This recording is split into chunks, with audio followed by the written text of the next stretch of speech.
Welcome to another edition of the most consistent, prolific, and dedicated uploads in YouTube history. This is Sean's View Entertainment right here on YouTube.com. Make sure to like this video and subscribe with breaking news as it concerns WWE Payback, the WWE's new direction plan, their new initiative, and what does this all have to do with Daniel Bryan? How does this tie in the WWE World Heavyweight Champion?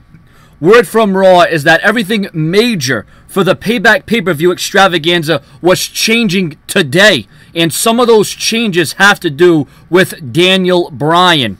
Now, this is just guesswork on my part. This is just my opinion. Does this mean that WWE is going to take Kane and just take him out of the storyline and they're just going to drop the storyline and have an exit for it? Is a new challenger going to step up to face Daniel Bryan? Or is the whole scenario between Kane and Daniel Bryan going to change? Is Kane going to turn on the Authority? Is Daniel Bryan going to turn heel? All right, that might be a little overzealous. But it's just an opinion. It's just an observation.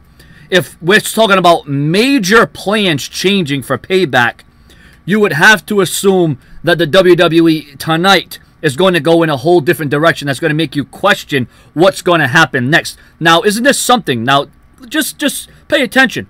What did I say in my last video or the video before that? Summing up this whole Daniel Bryan thing, right? There was rumors that Daniel Bryan spoke up to creative on, how horrible it was last week, that, that whole storyline with him and Kane and the car not being able to work and Kane going after him and, the screaming by his wife. Like I said, the WWE may be listening to Daniel Bryan more than we think. The WWE may be listening to the fans more than we think. A lot of people like to criticize and manipulate. A lot of people like to talk down the WWE.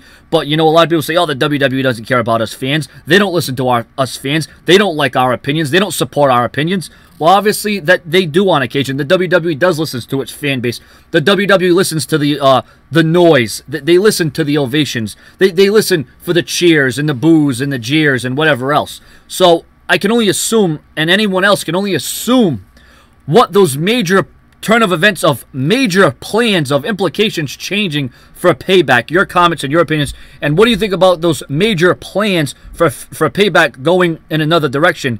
And this all ties in with Daniel Bryan. Is this going to be a good thing or a bad thing for Daniel Bryan? We're about to find out tonight on Raw. Subscribe.